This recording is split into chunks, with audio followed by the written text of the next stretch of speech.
हाँ, अब जो दूसरा वो था नवरात्र नवरात्र वाला, उस पर चर्चा कर लें। तो नवरात्रि में से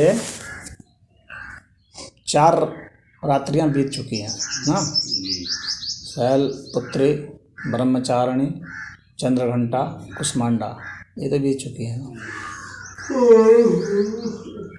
तो इसके बाद जो है स्कंद माता का है। स्कंद माता की रात्रि है। नव दुर्गा में से ये 5वीं है।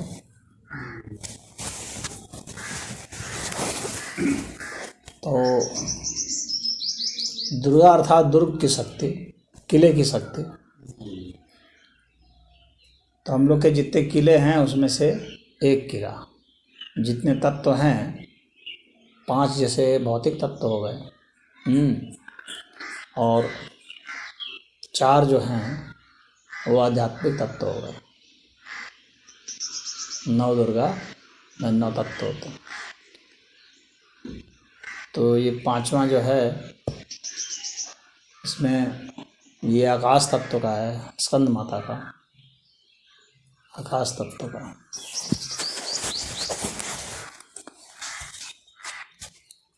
आकाश तत्व का मतलब होता है कि इतना सूक्ष्म तत्व जिसके अंतर्भूत सब तत्व रहते हैं, और आकाश तत्व से इन सब की उत्पत्ति हो जाती है। यानी सृष्टि का जो सृजन हुआ है उसमें आकाश तत्व के बाद से ही इन तत्वों की उत्पत्ति हुई है। अग्नि तत्व की, जल तत्व की, वायु तत्व की, जो तत्व हैं ये इसी आकाश तत्व से ही उद्भूत हुए हैं। तो पंचभूत जो कहा जाता है, उस पंचभूत में सबसे मुख्य जो है आकाश तत्व है। तो आकाश तत्व एक तरह से इसको ऐसा कहा जाता है कि इसी में निवास करते हैं सब, यानी इनका आश्रय है वो, इनके भरोसे है वो, इनसे चूँकि उत्पन्न हुए हैं तो इनके भरोसे हैं। तो अब ये जो आकाश तत्व है, अब ये समझ लें कि इसकी जो तन मात्रा है वो शब्द माना जाता है। यानी जैसे जो हम लोग के विचार आते हैं वो आकाश तत्व से ही आते हैं। विचार का जो आधार है उसमें से आकाश तत्व भी है, आकाश तत्व से उभर करके आता है। हालांकि आकाश तत्व से भी सूक्ष्म है विचार, लेकिन वो वहीं से ही उद्भूत होता हुआ मालूम पड़ेगा, प्रकट होता हुआ मालूम पड़ेगा। यानी विचार जो है इसी आकाश में ही ये गति करता है। और आकाश तत्व जो होता है जिसमें ज़्यादा हो जाएगा वो उतना ही ज़्यादा आध्यात्मिक हो जाता है धीरे धीरे। जो सात्विक वृत्ति होती है कहा जाता है, तो सात्विक वृत्ति का मतलब हो गया आकाश तत्व। जिसमें आकाश तत्व जितना ज़्यादा होगा सात्विक वृत्ति उतनी ज़्यादा होगी। आकाश तत्व वाला व्यक्ति जो है पतला दुबला होने लगता है, उसके चेहरे पर गंभीरता आ जाती है, शांत जैसा रहता है। बल में उसमें आध्यात्मिक बल बढ़ते हैं। शारीरिक शक्ति वो चाहेगा तो बढ़ेंगे, उसके ऊपर है वो कितना उसको महत्व देता है उसके हिसाब से। जैसे हनुमान जी भक्त भी थे और भौतिक रूप से भी मजबूत थे, बल से भी मजबूत थे ना। ऐसा तो है नहीं कि खाली बल से ही मजबूत थे, वो भक्ति में भी मजबूत थे, ज्ञान में भी मजबूत थे, शरीर से भी मजबूत थे, ब्रह्मचारी भी थे। तो ब्रह्मचारी होते हुए उन्होंने क्या किया, तो आपके ऊपर है कि आप अपने उन शक्तियों का किन किन क्षेत्रों में प्रयोग करते हैं। चुनाव आपका होता है, आप जितने क्षेत्रों में करेंगे उसके हिसाब से आपकी बल वृद्धि होगी। ये आपके ऊपर है। यानी जो सूक्ष्म विचार आपके होते हैं वे ऊर्जा को उस दिशा में प्रवाहित करते हैं। जिधर आप सोचते हैं आपकी ऊर्जा उधर ही जाएगी ना। तो विचार जो है स्थूल चेतना है। उस स्थूल चेतना का जिधर घुमाव होगा उधर उधर ऊर्जा को जाना है। जिधर जिधर ऊर्जा जाएगी तो स्थूल ऊर्जा जो है वो भी उधर उधर जाएगी, और जिधर जिधर स्थूल ऊर्जा जाएगी उधर उधर जो सूक्ष्म पदार्थ जाएंगे, सूक्ष्म पदार्थ जिधर जिधर जाएंगे उधर उधर जो है भौतिक पदार्थ गति करेंगे, स्थूल पदार्थ गति करेंगे। तो वह आपके चुनाव के ऊपर है। लेकिन जिसमें आकाश तत्व तो ज़्यादा हो जाता है तो वह व्यक्ति शब्द के प्रति बहुत संवेदनशील हो जाता है, शब्दों के महत्व को समझने लगता है।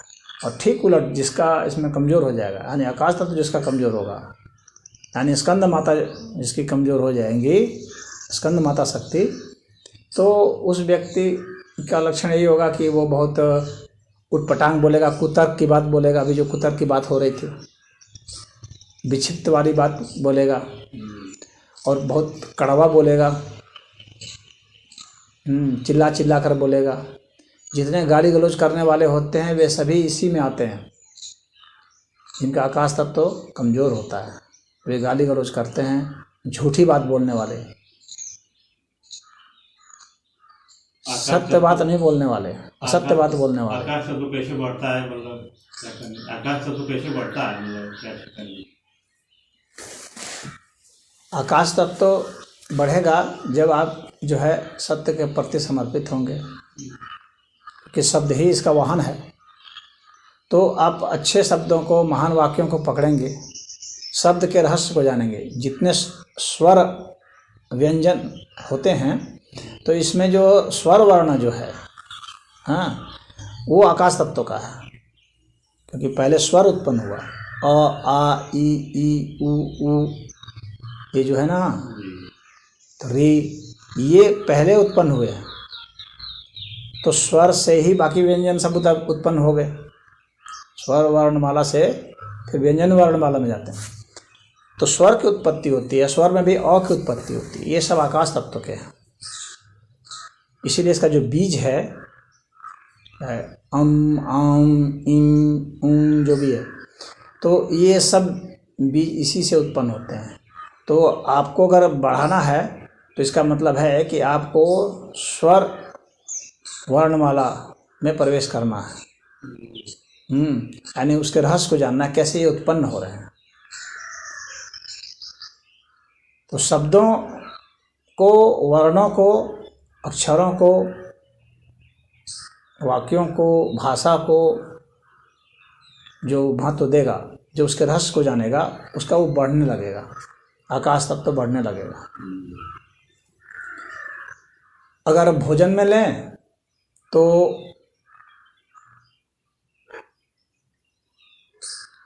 जो करेला खाएगा, आंवला खाएगा, बकाइन खाएगा, इस तरह के भोजन जो तिक्त स्वाद वाले होते हैं, जो कसेले स्वाद वाले होते हैं, उन सब में, जैसे आम का बीज है, इमली का बीज है, इस तरह की चीज़ें जो खाते हैं उनमें वो सब बढ़ने लगता है भोजन के मामले में। पानी भी बढ़ाता है। जल तत्व तो है, लेकिन इसमें वायु तत्व की भी इसमें जो है। तो जल भी ज़्यादा पीने से वह बढ़ता है। और इसका जो है आकाशीय प्राणायाम बताया हूँ कभी, तो आकाशीय प्राणायाम करना चाहिए। आकाशीय मुद्रा जो है ये इसके लिए अच्छा है। और आकाश तत्व मुद्रा भी है योग में, तो आकाश तत्व मुद्रा से भी ये बढ़ता है। फिर जितने खुले जगह में आप रहेंगे आकाश तत्व बढ़ेगा। जैसे कि अगर आपका घर बिल्कुल खुला में है तो बढ़ेगा, घर छोटा है, कमरे छोटे हैं तो आकाश तत्व घटता जाएगा, आपकी बुद्धि घटती जाएगी, ऐसा हो जाएगा। यानी खुले खुले जगह में ज़्यादा बढ़ता है। आप अपना माइंड को जितना खुला रखेंगे, जितने तरह के विचारों को आप सुनेंगे, हाँ ऐसे लोग जो है संकीर्ण नहीं होते, हर तरह के विचारों को सुनते हैं और उसके बाद उसमें तर्क करके समझ जाते हैं कौन सा विचार सही है कौन सा नहीं है सही। तो इससे आपके दिमाग का जो आकाश तत्व है वो बढ़ेगा। यानी श्रेष्ठ से श्रेष्ठ विचार से आकाश तत्व की वृद्धि होती है। आकाश तत्व की वृद्धि होती है इसका मतलब है कि स्कंद माता शक्ति जो है उसकी वृद्धि होती है। वह जो है नवदुर्गा में स्कंद माता की वृद्धि होती है। स्कंद माता का जो है ऐसे आनुष्ठानिक रूप से भी लोग आराधना करते हैं। तो भाई जो बेसिक लेवल पर है वो तो वही करेगा ना, तो उनकी जो है प्रतिमा है उसकी आराधना करते हैं, उनके मंत्र का भी जाप करते हैं। जो बुद्धिमान है वो उसके मंत्र का अर्थ समझते हैं। मंत्र का अर्थ समझेंगे तो ज़्यादा आकाश तत्व की वृद्धि होगी। मंत्र का जाप करेंगे अर्थ समझ करके तो और ज़्यादा वृद्धि होगी। बिना अर्थ समझे हुए ही मंत्र का जाप करेंगे तो भी वृद्धि होगी लेकिन कम होगी। समझ रहे हैं? ओम ह्रीं क्लीं स्कंद माताय नमः, ये इनका मंत्र है स्कंद माता का। तो ये होता है। फिर अगर हम आए तो ये पांचवा है, तो ये जो है पंचम स्वर इसमें होता है। संगीत के हिसाब से ये पंचम स्वर के जितने भी भजन होंगे जिसमें पंचम स्वर लगता होगा वह इसमें जगह छा जाता है। पंचम स्वर में पपीहा बोले जो कहा जाता है, तो पंचम का महत्व है, इसलिए आकाश तत्व का महत्व। राग देश, राग जय जयवंती जो राग हैं, इस राग पर आधारित जितने भी भजन हैं गाने हैं ये सब जो है इसमें वृद्धि करते हैं। ये जो है विशुद्धि चक्र है। स्कंद माता का जो चक्र है कुंडली चक्र, मतलब कुंडलिनी चक्र में, तो ये विशुद्धि चक्र है। विशुद्धि अर्थात जो शुद्ध है, और स्वर में शुद्ध, तो ये स्वर वर्ण में आता है और आ ई ये सब है शुद्ध है, और सभी का सबसे शुद्ध जो है परिशुद्ध जो है वो आ ही है। और आकाश तत्व तो सबसे शुद्ध तत्व माना जाता है, तो इसीलिए विशुद्धि है क्योंकि यहाँ शुद्ध होता है, शुद्धता चलती है। तो शुद्धता पर जो ध्यान देता है, सफाई पर जो ध्यान देता है, इसका मतलब आकाश तत्व तो उसमें सही है।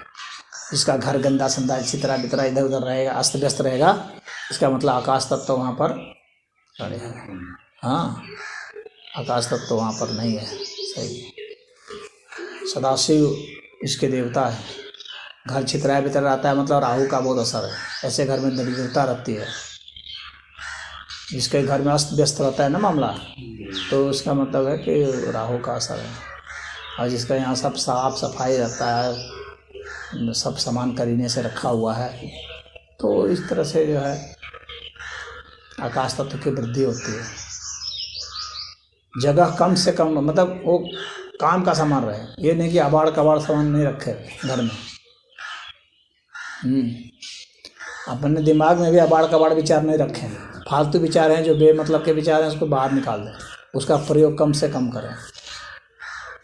कम से कम जो है ऐसी चीज़ों को सुने और ग्रहण करें या पढ़ें जो कि बेकार की चीज़ें हैं। एक तरह से आपके आध्यात्मिक विकास में जो बहुत महत्व नहीं रखती हैं, आपके भौतिक विकास में भी जो बहुत महत्व रखते हैं, वैसे को हटा दें। वैसे विचारों अनावश्यक से चुगली का भी बहुत लोग बैठ के चुगली सुनते रहते हैं, करते रहते हैं, तो उसका कोई ऐसा कुछ नहीं होगा, अच्छा कुछ लाभ तो होगा नहीं।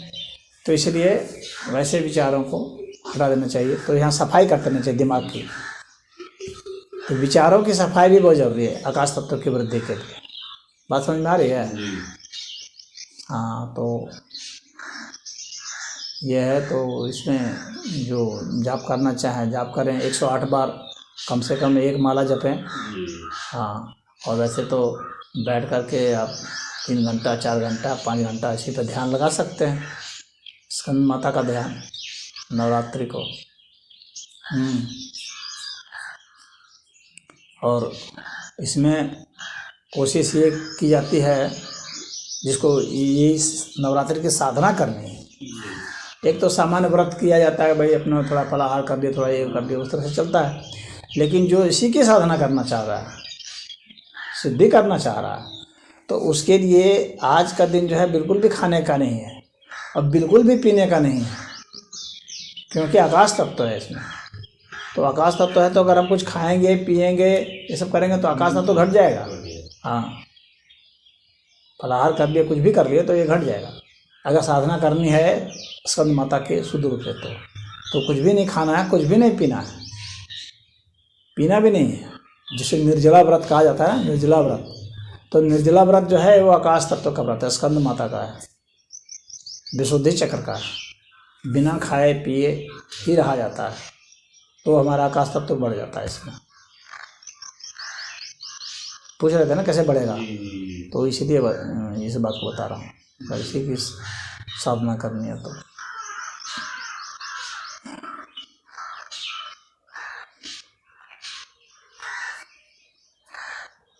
ठीक है, और कुछ पूछना तो नहीं है इसमें?